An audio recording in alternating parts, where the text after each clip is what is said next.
Renggeng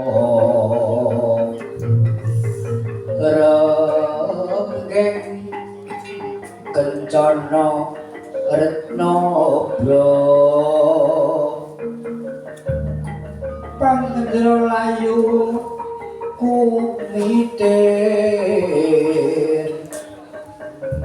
sindrang pandres ing maruta serna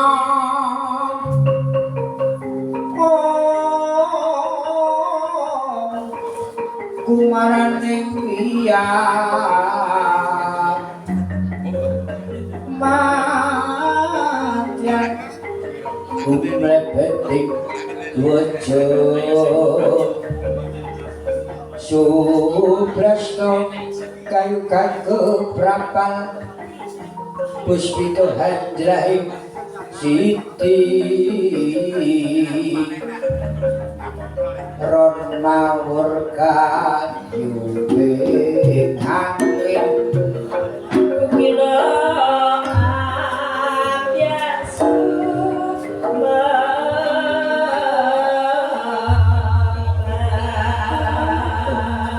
ulung aking dan ngawet beksikan rajan kajingaking kadabat rungkat sembilan tandaning Purwadya lampahing Purwadya katon sila braditi sela aring watu braditi semut kadya semut mlaku ing sela yayah urut-urutan gendikang nusta kaya ana kayangan pasetan gondo mayit yen sinawang saking mandra katon kumarane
kayangan pasetan gondo mayit agung perdawane gawat liwat bebasan lamun cinta ing hapun bawani niki Sanghyang Batari Durga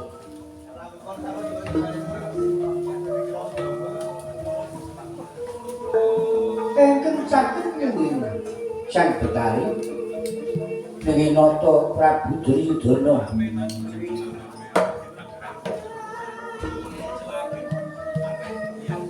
mengkelaken Patih Jendayaksa ing sapangeripun Sang Batari Durga Raden Diwasrani dados kurmataling Sang Batari sampun kados saged winarah enggal paling sabda pangandika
dening utamaning nata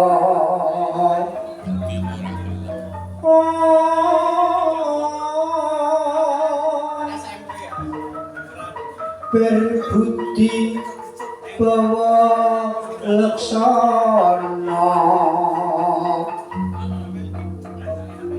liring berbudi kang mangkono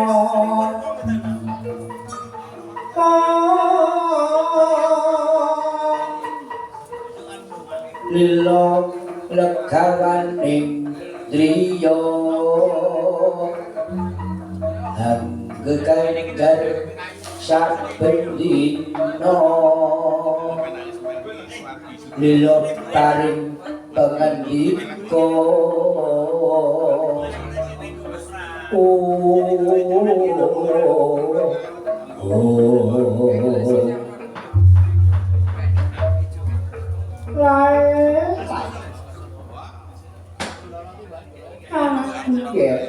Duryudana waktu kanthi basuke Praptamu ngarsanipun ibu lho nggih.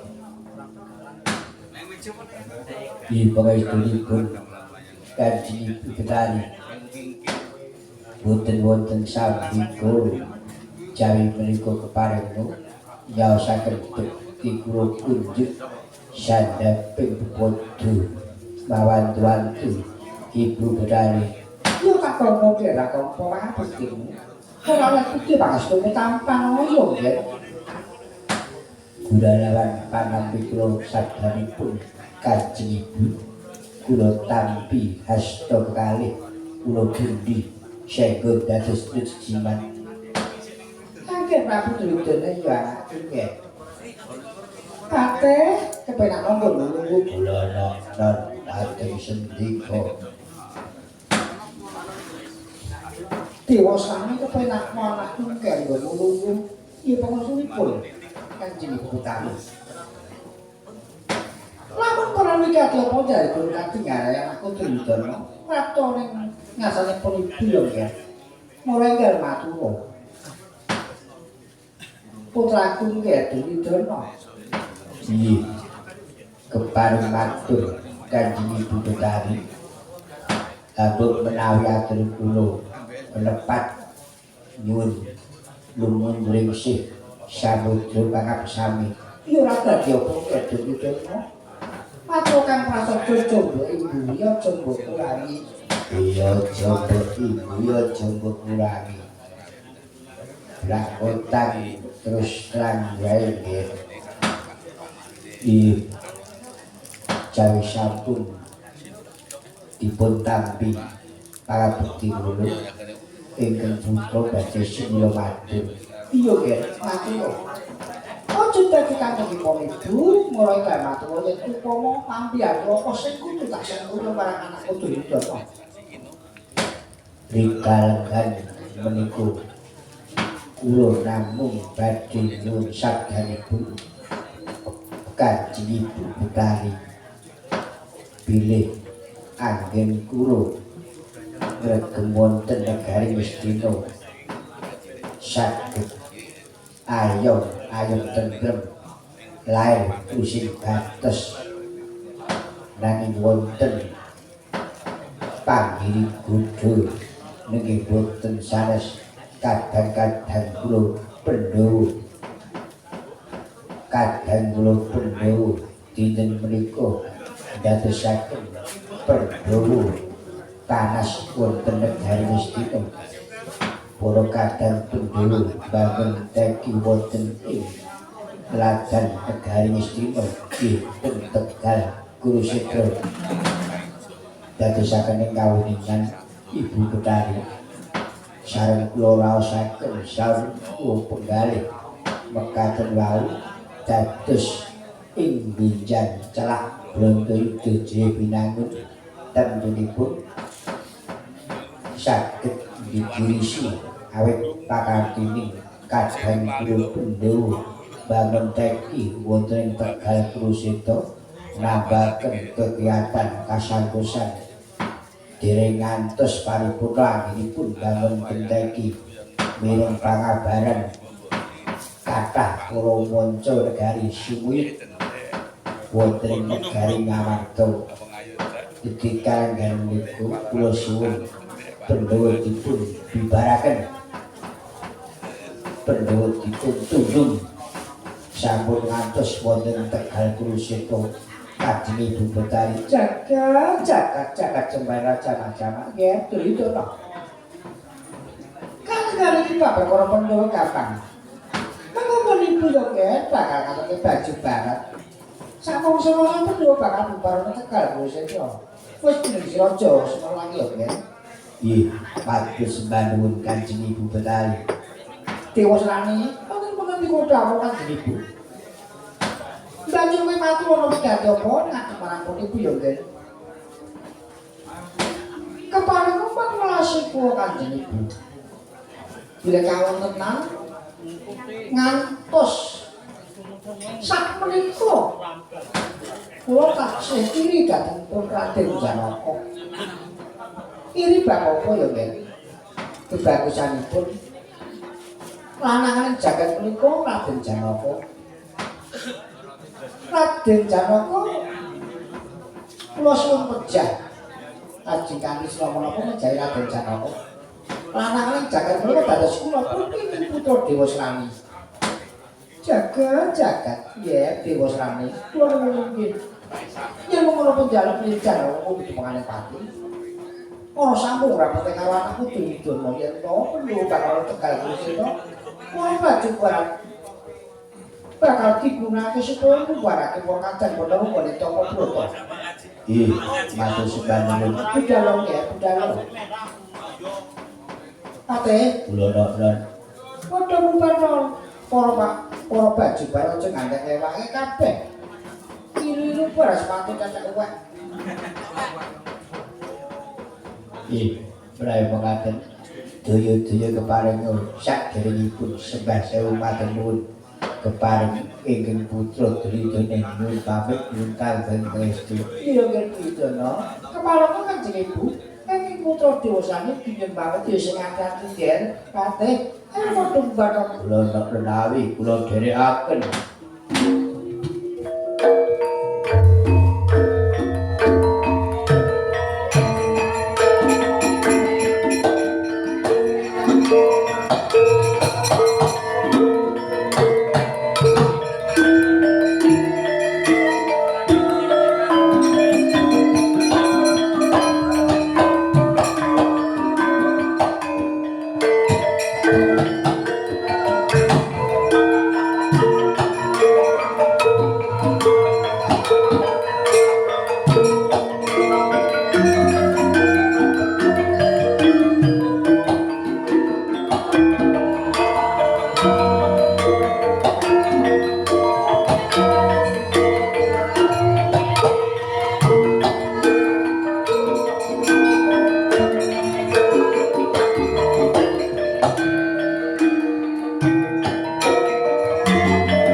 Barat ojo mikir pilih memangan wae.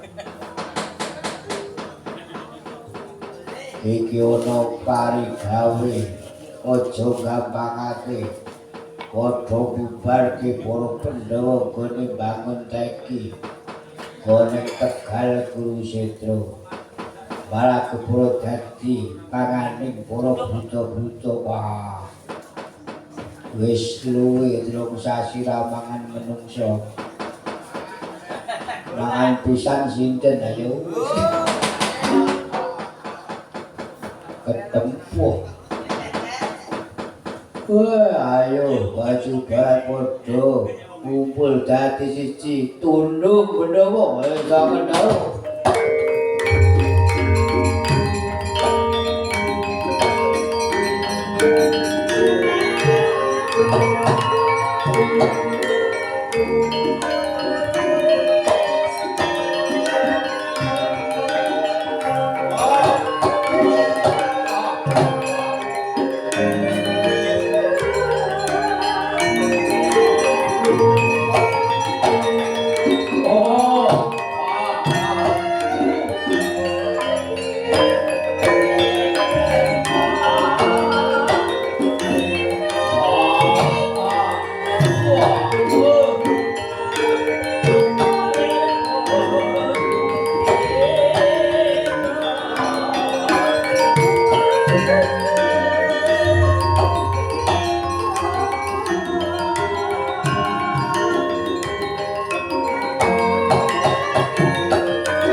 Telenging prajurit komaku kongso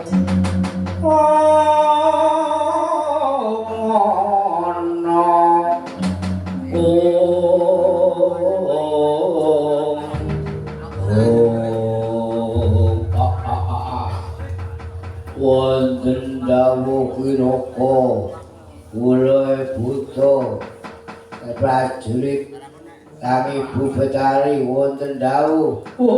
Wonten dawuh Wiraka Pak. Wonten dawuh Wiraka. Jenengmu ki sapa? Kala Jenggirat. Jenengmu?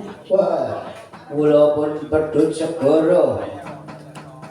Sing arep dhewe iki jenengmu sapa? Kala Hartono. Ene gare kala Hartono, kala Jenggirat pedhut segara. kowe aja wedi kangelan.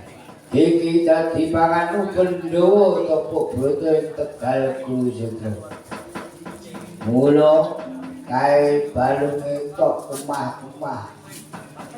Notok bukipo sakyogo. Aja wedi kangelan. Tunduk para kadang Pandhawa dadi panganmu para baju berat. Wah, yen mekaten keparing kula nyuwun pamit kiraka. Kula pun pedha cekel nyuwun pamit. Kula nyuwun pamit ing hati-hati. Ayo, ayo.